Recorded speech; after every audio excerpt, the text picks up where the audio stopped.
hello लोगोफोर नोंथांमोनखौहाय आंनि बे गुबुन मोनसे गोदान भिडिअआवहाय बरायहरनाय थाबावबाय स' नोंथांमोननिसिम आसा खालामो भिडिअखौ जागायनायनिफ्राय जोबजासिम नायलांगोन होननानै एक्चुअली नोंथांमोनाथ' भिडिअनि टाइटेल एबा थाम्बनेलाव नायनानै एसेब्लाबो हमनो हाखादोंआनो जानांगौ दे लोगोफोर दिनै आं मा भिडिअनि सायावहाय नोंथांमोननिसिम आपडेटखौ लानानै फैदों लोगोफोर जायफोरा भिडिअखौ नायनो थाखाय इन्ट्रेस्ट मोनो स' बिथांमोना नायलांबाय थाबानो जाबाय दे लोगोफोर एक्चुअली लोगोफोर आं दिनैहाय नोंथांमोना गोबाव समनिफ्रायनो नायनो होनना नेबाय थानाय दावखा बिदै आबुं बर' सावथुननि सायावहाय सुंद' आपडेटखौनो नोंथांमोननिसिम फोरमायनो सानदों दे लोगोफोर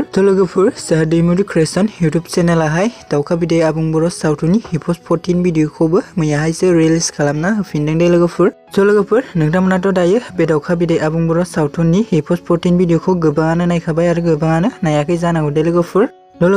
नोंथांमोना सोर नायखौ कमेन्टनि गेजेरजों फोरमायहरबानो जाबाय दे लोगोफोर भिडिअखौहाय नायनानै माबायदि मोनदों एक्चुअली लोगोफोर जोंहा दैमुरि क्रिएशन इउटुब चेनेलाहाय बे दावखा बिदै आबुं बर' सावथुननि एपिसोड 14 खौ रिलिज खालामिया गोबाव समानो जाबायमोन दे लोगोफोर लोगोफोर बिथांमोना बे गोबाव समनि उनाव मैयाहायसो रिलिज खालामना होफिनदों लोगोफोर सोर बिथांमोना दासिम जुदि बे दावखा बिदै आबुं बर' सावथुननि एपिसोड 14 खौ नायाखै अब्ला नोंथांमोना थाबैनो दैमुरि क्रिएशन इउटुब चेनेलाव थांनानैहाय नायहैबानो जाबाय दे लोगोफोर आरो लोगोफोर नोंथांमोना बेबायदिनो माखासे फैनो गोनां पार्ट बा एपिसोडफोरखौबो नायबावनो थाखाय चेनेलखौ साबस्क्राइब खालामना चेनेलाव एक्टिभ थाबानो जाबाय दे लोगोफोर बिदिब्ला दिनैनि आपडेटआ बेखिनियानोमोन दे लोगोफोर आसा खालामो नोंथांमोना भिडिअखौ नायनानै मोजां मोनबाय भिडिअखौ जुदि नायनानै मोजां मोनदोंब्ला अन्नानै चेनेलखौ साबस्क्राइब भिडिअखौ लाइक आरो कमेन्ट खालामनो दाबो दे लोगोफोर